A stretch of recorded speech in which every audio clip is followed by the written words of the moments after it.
अनघाच्या लग्नाला 1 महिना झाला होता. तिचा नवरा ऑफिसला जाण्याअगोदर रोज तिला सांगायचा, गच्चीवर जाऊ नकोस आणि माझ्या आईपासून लांब राहा. गच्चीवर असं काय रहस्य आहे हे जाणून घेण्यासाठी अनघा मात्र खूप उत्सुक झाली होती. ती एकदा गच्चीवर जाण्याचा प्रयत्न करत होती, पण तेव्हा तिला तिच्या नणंदेने अडवले. तिने ही गोष्ट तिच्या नवऱ्याला सांगितली आणि त्यामुळे घरात भांडणं झाली. तरीही अनघा एकदा सगळ्यांची नजर चुकवून गच्चीवर गेलीच. गच्चीवर तिनं असं काही पाहिलं की तिच्या पायाखालची जमीनच सरकली, कारण तिथे अनघाचं लग्न होऊन 1 महिना झाला होता. तिचा नवरा अमेय ऑफिसला जाण्यासाठी निघाला. त्या अगोदर तो तिच्याजवळ आला आणि तिला म्हणाला, चुकून सुद्धा तू गच्चीवरती जाऊ नकोस आणि माझ्या आईपासून लांबच राहा. तिचा नवरा रोज ऑफिसला जाण्याअगोदर तिला ही आठवण करून देत असे. त्यामुळे तिच्या मनामध्ये अनेक वेगवेगळे प्रश्न निर्माण होत असत. पण ती हा विचार करून गप्प बसायची की आपले नवीनच लग्न झाले आहे आणि असे प्रश्न विचारलेले आपल्या नवऱ्याला आवडले नाही तर. तिचा नवरा अमेय जेव्हा ऑफिसला जायचा त्याच वेळेला तिची नणंद मेघासुद्धा कॉलेजला जायची. ते दोघे घराच्या बाहेर पडल्यानंतर तिची सासू काहीतरी कारण काढून तिच्याजवळ यायची. पण अनघा तिच्या सासूपासून थोडी लांबच राहत होती, कारण त्यांच्याजवळ गेलेलं तिच्या नवऱ्याला अजिबात आवडत नव्हतं. सुमारे 3 वाजता तिची नणंद कॉलेजवरून यायची. लगेच तशीच गच्चीवर निघून जायची. जवळजवळ 1-1.5 तास ती गच्चीवर असायची. ती जेव्हा खाली यायची तेव्हा तिची सासू तिला खूप रागवायची आणि पाहता पाहता त्यांचं घर पानिपतातील युद्धाचं मैदान होऊन जायचं. आधी तर अनघाला वाटायचं की मेघा कॉलेजवरनं आल्या आल्या तशीच गच्चीवर निघून जाते, त्यामुळे तिची सासू तिला रागावते. पण आता अनघाच्या लग्नाला 1 महिना होऊन गेला होता. आता तिला समजत होतं की तिची सासू मेघाला गच्चीवर जाण्यासाठी थांबवायची, पण मेघा काही तिचं ऐकत नव्हती. संध्याकाळी अमेय जेव्हा ऑफिसवरनं घरी परत यायचा तेव्हा लगेच मेघाच्या खोलीत जायचा आणि माहीत नाही दोघे बहीण भाऊ तासनतास काय गप्पा मारायचे. नंतर मेघाच्या रूममधून बाहेर पडून तो सरळ गच्चीवर निघून जायचा आणि 1-1.5 तास खाली यायचा नाही. अनघा आपल्या रूममध्ये बसून ह्या सर्व गोष्टी पाहायची. रात्री जेव्हा अमेय त्यांच्या रूममध्ये जायचा तेव्हा अनघा रुसून बसलेली असायची. तेव्हा अमेय तिला पाहून हसायचा आणि म्हणायचा, आज तर आमची काही खैर नाही, देवा वाचव मला. त्याच्या या अशा वागण्यामुळे अनघाला हसायला यायचं आणि मग ती धाडस करून त्याला म्हणायची, मला तुम्ही तुमच्या घरच्यांसोबत मिसळू का देत नाही? तुम्ही तुमच्या आईसोबत का बोलू देत नाही? दिवसभर मी एकटीच असते, कोणासोबत बोलले नाही म्हटल्यावरती मी एकटीच रूममध्ये बसून असते आणि तुम्ही पण ऑफिसवरनं आले की सरळ गच्चीवर निघून जातात. असं काय आहे त्या गच्चीवरती? खजिना लपून ठेवला आहे की काय तुम्ही? हे ऐकून अमेय एकदम गंभीर झाला आणि रूममधून बाहेर निघून गेला आणि रात्री जेवायला सुद्धा घरी आला नाही. मेघा तिला सारखी विचारत होती, दादा कुठे आहे? आता 12 वाजायला आले होते, पण अमेय मात्र घरी आला नव्हता. मेघा जशी तिच्या रूममधून गेली तिची सासू लगेच रूममध्ये आली आणि तिला म्हणाली, तुझ्या लग्नाला आत्ताच 1 महिना झाला आहे आणि तुझा नवरा रात्रीच गायब राहिलेला आहे. तू तुझ्या नवऱ्यावरती लक्ष ठेवते की नाही? सासूचं हे बोलणं ऐकून तिच्या मनामध्ये अनेक प्रश्न निर्माण झाले. तेवढ्यात अमेय घरी आला आणि आईला रूममध्ये पाहून त्याच्या कपाळावरती आठ्यांचं जाळं निर्माण झालं. तिची सासू देखील त्याला पाहताच लगेच बाहेर निघून गेली. अमेयने रागात तिला विचारलं, आई काय म्हणत होती आणि ती आपल्या रूममध्ये काय करत होती? अमेयचा हा रागावलेला सूर पाहून तिला रडायला आलं. ती म्हणाली, त्या फक्त एवढंच म्हणत होत्या की तुझ्या नवऱ्याची काळजी घे. तिने त्याला काहीही सांगितलं नाही, कारण त्यांचं त्याच्या आईसोबत काही जमत नव्हतं. माहीत नाही का, पण तिचं उत्तर ऐकून त्याला फार हायसं वाटलं. तो तिला म्हणाला, हे बघ, गच्चीवरती मी वेगवेगळ्या जातीचे पक्षी पाळलेले आहेत.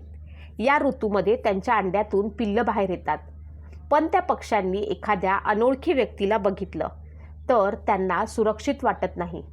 मग ते त्या पिल्लांना बाहेर काढत नाहीत. आपलीच अंडी मग ते स्वतः फोडून टाकतात. तू त्यांच्यासाठी अजून अनोळखी आहेस, म्हणून मी तुला गच्चीवर जाऊ देत नाही. त्याचं हे बोलणं ऐकून अनघाच्या मनाला थोडंसं बरं वाटलं. मग ती म्हणाली, अहो, पक्षी तर मला पण खूप आवडतात. मी पण त्यांची तुमच्यासारखीच काळजी घेईन. मेघाताई घेतात अगदी तशीच. हे ऐकून अमेय अगदी गप्प बसला. पण अनघा पुन्हा म्हणाली, तुम्ही मला आईसोबत का बोलू देत नाही? यावरती अमेय म्हणाला, आईने तुला हानी पोचवू नये म्हणून, कारण आईचं मानसिक संतुलन ठीक नाही. तू पाहतेस ना, नेहमी आई माझ्यासोबत सतत भांडत असते. अनघाने अमेयच्या हो मध्ये हो मिसळलं. त्याच्या उत्तराने तिला थोडा धीर मिळाला. दुसऱ्या दिवशी ऑफिसला जाताना नेहमीप्रमाणे अमेय तिला म्हणाला, तू गच्चीवर जाऊ नकोस आणि आईसोबत काहीही बोलू नकोस. तिने त्याला हो म्हणून सांगितलं. पण तिने ठरवलं होतं की आईसोबत बोलणार, त्यांची काळजी घेणार. घरातले कोणी आजारी असेल तर आपण त्यांना असेच वाऱ्यावर सोडून देतो का? त्या तर तिच्या सासूबाई होत्या. त्यांना ठीक करणं हे तिचं कर्तव्य आहे. मेघा तर आपल्या आईसोबत परक्यासारखा व्यवहार करते, पण मी मात्र असं करणार नाही, असा ती विचार करू लागली. आणि दोघे बाहेर गेल्यावरती ती तिच्या सासूजवळ जाऊन बसली आणि त्यांना विचारू लागली, मी तुमच्या केसांना तेल लावून देऊ का? सासूनं हो म्हणून मान हलवली. तेल लावून देता देता त्या इकडच्या तिकडच्या गप्पा मारत होत्या. नंतर अचानकपणे तिची सासू हट्ट करत म्हणाली, अनघा, तू गच्चीवरती जाऊन तिथली साफसफाई करून यावे. तिने सासूबाईंना सांगितलं, मला ह्यांनी गच्चीवरती जायला सक्त मनाई केलेली आहे. तेव्हा तिची सासू म्हणाली, आपण या घरात दोघीच आहोत आता, मग ही गोष्ट तू त्याला सांगू नकोस. मीही सांगणार नाही. कसे कळेल तू गच्चीवर गेली होतीस? अनघानं विचार केला की सासूला नकार दिला तर त्यांना वाटेल की मी सुनेला पहिल्यांदा काम सांगितलं, आणि तिने सरळ तोंडावरती नकार दिला. आणि मला पण ते पक्षी पाहायचे आहेत, मलाही त्यांची उत्सुकता लागलेली आहे. म्हणून ती पण झाडू घेऊन पायऱ्या चढायला लागली.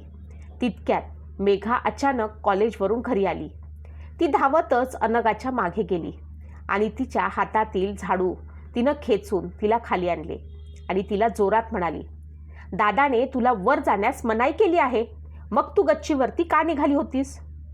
अनघा खूप घाबरली. तिनं मेघाला सांगितलं, तुम्ही कृपया करून यांना यातलं काहीही सांगू नका. मी कधीच वर जाणार नाही. माझी चूक झाली. पण मेघा मात्र तिचं काहीही ऐकत नाही.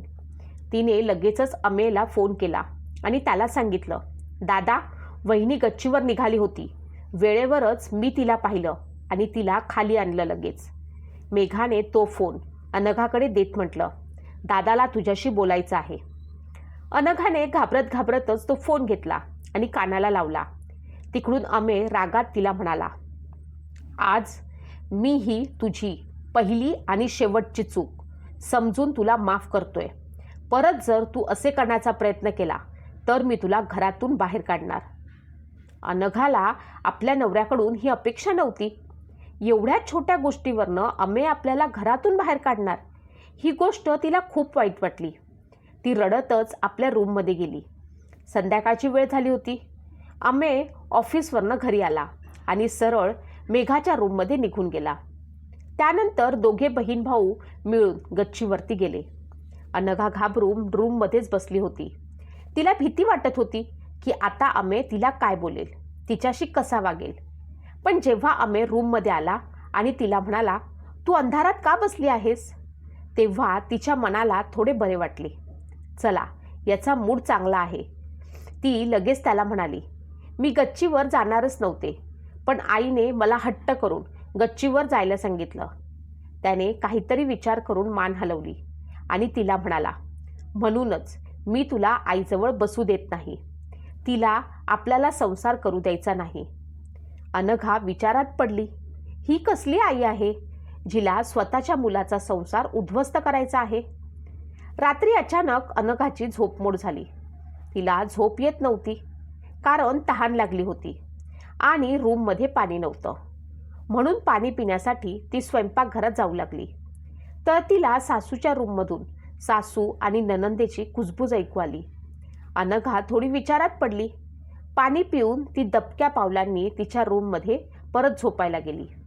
एक गोष्ट तर आता तिच्या लक्षात आली होती की सासू आणि नणंद दोघी एकमेकांमध्ये मिसळलेल्या आहेत.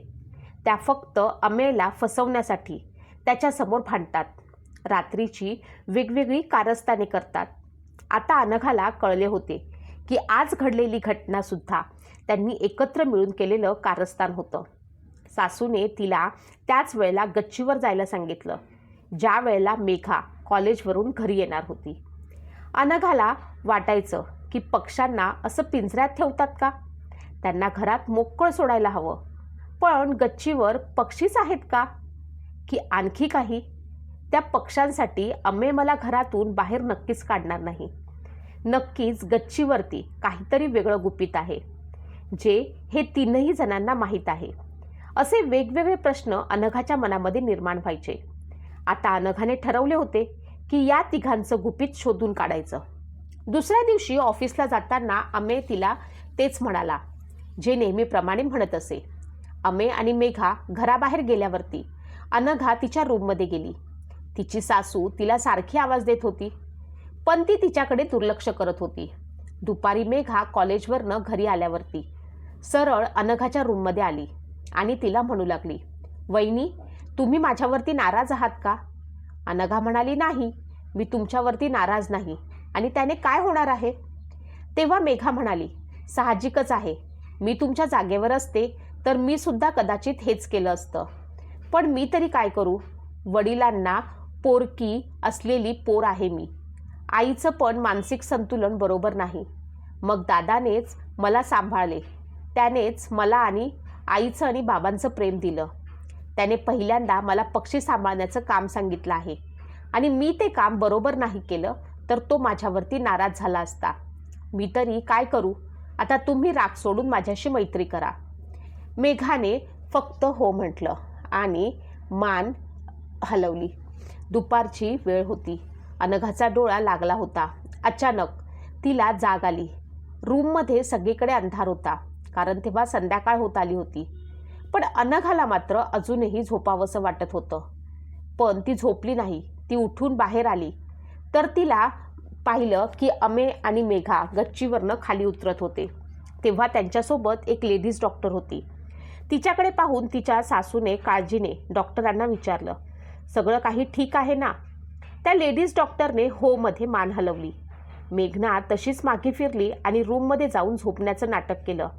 अमे डॉक्टरांना बाहेर सोडून आला आणि तिला झोपलेलं पाहून परत रूमच्या बाहेर गेला. आता अनघाला राहून राहून हाच प्रश्न पडत होता की ती लेडीज डॉक्टर गच्चीवर कशासाठी आली होती? पक्ष्यांचे पण डॉक्टर असतात का? मग तिला सासूची गोष्ट आठवली. सासू तिला गच्चीवरती का पाठवत होती? कारण गच्चीवरती नक्कीच काहीतरी गुपित तिची वाट पाहत आहे, जे गुपित तिचा नवरा आणि तिची नणंद तिच्यापासून लपवून ठेवत होते. पण अमेयची नाराजगी घेऊन तिला कोणतंच गुपित जाणून घ्यायचं नव्हतं, कारण अमेवरती तिचं प्रेम होतं. तिला कधी कधी वाटायचं की सगळ्यांसमोर मी गच्चीवर जावं आणि ते गुपित जाणून घ्यावं. पण तिच्या नवऱ्याच्या प्रेमाने आणि रागाने तिला थांबवून ठेवलं होतं. तिचा संशय दिवसेंदिवस वाढत चालला होता. असेच दिवसामागून दिवस जात होते आणि दिवस ती अचानकपणे किचनमध्ये स्वयंपाक करत होती. अचानक तिला गच्चीवरनं कोणाच्या तरी ओरडण्याचा आवाज येऊ लागला. तिच्या सासूला तिच्या गुडघ्यांच्या दुखण्यामुळे वर चढता येत नव्हतं. पण सासूबाई तो आवाज ऐकून सगळी शक्ती एकवटून वर चढायला लागल्या होत्या. पण त्यांच्या गुडघ्यांनी काही त्यांना साथ दिली नाही. त्या फक्त 2च पायऱ्या चढू शकल्या. तिच्या सासूने अचानक तिचे पाय धरले आणि तिला म्हणाल्या, तू गच्चीवर जा आणि पहिले तिला वाचव. तो आवाज वाढतच चालला होता. मग अनघा पण काही विचार न करता गच्चीवरती गेली. तिने वर पाहिले तर तिथे ना पक्षी होते ना पिंजरा होता. तिथे फक्त एक रूम होती ज्याला बाहेरून कडी होती. तिने ती कडी उघडली आणि दरवाजा उघडला तर समोरचं दृश्य पाहून तिच्या पायाखालची जमीन सरकली, कारण समोर एक गरोदर मुलगी पोट धरून ओरडत होती. बहुतेक तिचे दिवस भरले होते. अनघा पटकन पुढे गेली. तिला म्हणाली, घाबरू नकोस, मी डॉक्टरांना बोलावते. तिला पाणी देऊन ती सरळ खाली पळत आली आणि तिच्या सासूबाईंना सगळं सांगितलं. पण तिच्या सासूबाई हे ऐकून चकित झाल्या नाहीत. सासूबाई म्हणाल्या, मी डॉक्टरांना फोन केला आहे, ते पोहोचतीलच इतक्यात. याचा अर्थ सासूबाईंना वर कोण आहे ते माहीत होतं. सासूबाईंनी तिला परत वर त्या मुलीजवळ पाठवले. तिने सगळा विचार सोडून त्या मुलीला धीर देत होती, कारण या क्षणाला त्या मुलीचा जीव महत्त्वाचा होता. तेवढ्यात डॉक्टर आणि 2 नर्स तिथे आल्या. त्यांनी तिला चेक केलं. अनघाने डॉक्टरांना म्हटलं, यांना हॉस्पिटलमध्ये घेऊन जायला हवं. पण डॉक्टर म्हणाले, आता हे शक्य नाही, कारण हिचे दिवस भरलेत आणि आता डिलिव्हरीची वेळ आली आहे. तुम्ही पहिलेच यांना हॉस्पिटलमध्ये न्यायचं होतं. डॉक्टरांनी अनघाला बाहेर काढलं. 15 मिनिटातच रूममधून बाळाच्या रडण्याचा आवाज येऊ लागला. डॉक्टरांनी बाहेर येऊन सांगितलं, अभिनंदन, मुलगा झाला आहे. इतक्यात अनघाची नणंद मेघासुद्धा घरी आली होती. बाळाला पाहून ती चकित झाली होती. अनघाने तिला म्हटलं, बघ, तुझ्या दादाच्या पक्षानं पिल्लू दिलं आहे. पण अनघाच्या बोलण्याचा मेघाला राग आला होता. तिनं अनघाकडे दुर्लक्ष केलं आणि अमेयला फोन लावला. अमेय पुढच्या 10 मिनिटातच घरी आला. तेव्हा तो खूप गोंधळलेला होता. अनघाने त्याला बाळ दाखवत म्हटलं, पहा ना बाळ किती गोड आहे, कोणावर गेला आहे. अमेयनं तिच्या बोलण्याकडे दुर्लक्ष केलं आणि सरळ गच्चीवरती गेला. थोड्या वेळाने अमेय, मेघा त्या मुलीला घेऊन खाली आले. तेव्हा अनघा स्वतःला त्या घरात आता अनोळखी समजत होती, कारण तिला कोणीच काहीच सांगत नव्हतं. तिला वाटत होतं की ही मुलगी अमेयची पहिली बायको आहे आणि म्हणूनच या सगळ्या गोष्टी तिच्यापासून ते लपवून ठेवत होते. अमेयने तिच्यासोबत लग्न करून तिला फसवले होते का? त्याने तिच्यासोबत प्रेमाचे नाटक केले. आता तिने ठरवले होते की मी आता या घरात राहणार नाही. ती रूममध्ये गेली आणि बॅग भरायला लागली. तेवढ्यात अमेय तिच्या मागून गेला आणि तिला म्हणाला, तू हे काय करत आहेस? अनघा म्हणाली, मी तुमचं घर सोडून जात आहे. अमेय म्हणाला, अगं, पण मी काय चूक केली आहे की तू मला सोडून चालली आहेस? तेव्हा अनघा म्हणाली, देवाने तुम्हाला एवढी सुंदर बायको दिली आहे. आत्ताच इतकं गोंडस मुलगासुद्धा झाला आहे. अजून काय हवं आहे तुम्हाला? तुम्हाला तर माझी आधीपासूनच पर्वा नव्हती. माझ्यासोबत लग्न करून तुम्ही मला फसवलं आहे. हे ऐकून अमेयने तिचा हात ओढला आणि तिला बेडवरती बसवले आणि म्हणाला, आत्ता माझे लग्न झालेले नाही.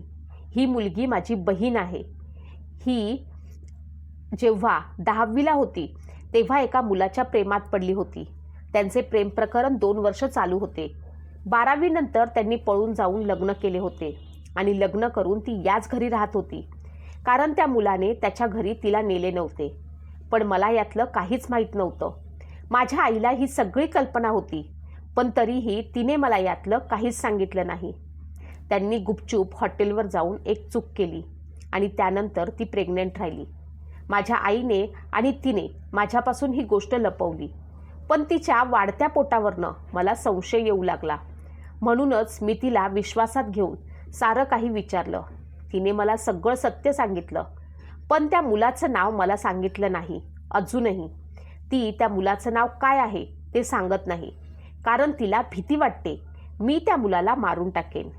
आता ही सर्व अशी परिस्थिती असताना जर ती लोकांसमोर आली तर काय होईल?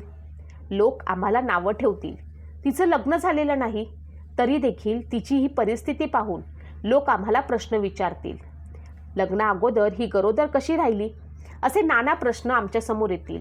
आमची इज्जत राहिली नसती. या गोष्टीमुळे ना माझे लग्न ठरले असते ना मेघाचे. आम्ही कोणालाच तोंड दाखवण्याच्या लायकीचे राहिलो नसतो आणि त्यात माझ्या बहिणीचं नाव पण बदनाम झालं असतं. आम्ही तिचा गर्भपात करण्याचा प्रयत्न केला, पण हा कायद्याने गुन्हा होता आणि तिच्या जीवाला देखील धोका होता. म्हणूनच आम्ही तिला गच्चीवरती लपवून ठेवायचो. पण माझ्या आईला वाटायचं की आम्ही दोघे तिला तिची शिक्षा म्हणून गच्चीवरती ठेवले आहे. आईला गुडघ्यांमुळे वर चढता येत नव्हतं, म्हणून आई म्हणायची की तिला खाली घरात घेऊन या. तू या घरात नवीनच होती. तुला माझ्या बहिणीबद्दल काय वाटले असते? तुझ्या मनात तिच्याबद्दल गैरसमज निर्माण झाला असता. तू हे घर सोडून सुद्धा गेली असतीस. पण आता सगळं तुझ्या डोळ्यासमोर घडत आहे. त्यामुळे तुझा आता ह्या गोष्टीवरती विश्वास बसेल. आता तू मला एक मदत करशील का? तू तिला विश्वासात घे. तिची मैत्रीण होऊन तिला त्या मुलाचं नाव विचारशील का? अनघाने विचार करून सांगितले, मी प्रयत्न करून पाहते. त्या दिवसापासून तिने तिच्या नणंदेसोबत राहायला सुरुवात केली. ती तिच्या मुलाची काळजी घ्यायची. तिला हवं नको ते सारं पाहायची. हळूहळू त्या दोघींचं छान जमायला लागलं. ती अनघासोबत मनमोकळेपणानं बोलू लागली आणि बोलता बोलता अनघाने तिला विचारलं, बिचाऱ्या या बाळाला त्याच्या वडिलांचं प्रेम भेटलं असतं तर किती छान झालं असतं ना. हे ऐकून तिच्या डोळ्यात पाणी आलं. हळूहळू तिने तिचे मन मोकळं केलं आणि बोलता बोलता त्या मुलाचं नाव पण सांगून टाकलं. ती म्हणाली, वहिनी, माझ्या हातून खूप मोठी चूक झाली ग. मी नकळत्या वयामध्ये ही डोंगरा एवढी मोठी चूक करून बसले. मी 10वीला असताना त्या मुलाच्या प्रेमात पडले आणि 12वी झाल्यानंतर पळून जाऊन लग्न केलं आणि त्यानंतर खूप मोठी चूक केली ग. त्याचं नाव अविनाश आहे. तो आपल्याच गावात राहतो. त्याला मी प्रेग्नेंट असल्याची बातमी कळल्यावरती तो खूप घाबरला, कारण तो अजूनही कॉलेजमध्ये शिकत होता आणि तो त्याच्या घरच्यांना घाबरला. त्यामुळे त्याने माझा स्वीकार केला नाही. वहिनी, प्लीज त्याचं नाव दादाला सांगू नकोस. तो त्याला मारून टाकेल. अनघा तिला म्हणाली, अगं हे कसलं प्रेम? जेव्हा जबाबदारी घ्यायची वेळ आली तेव्हा पळून गेला. तू काळजी करू नकोस. मी तुझ्या दादाला समजावून सांगते. नाही मारणार तो त्याला.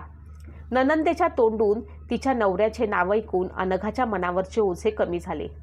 तिने अमेयला ही सर्व गोष्ट सांगितली आणि त्या मुलाचे नाव सांगितले.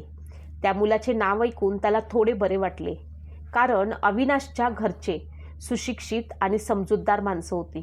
म्हणूनच दुसऱ्या दिवशी अमेय अविनाशच्या घरी गेला आणि त्याच्या घरच्यांना त्याची सगळी हकीकत सांगितली. अविनाशने सुद्धा त्याची चूक कबूल केली.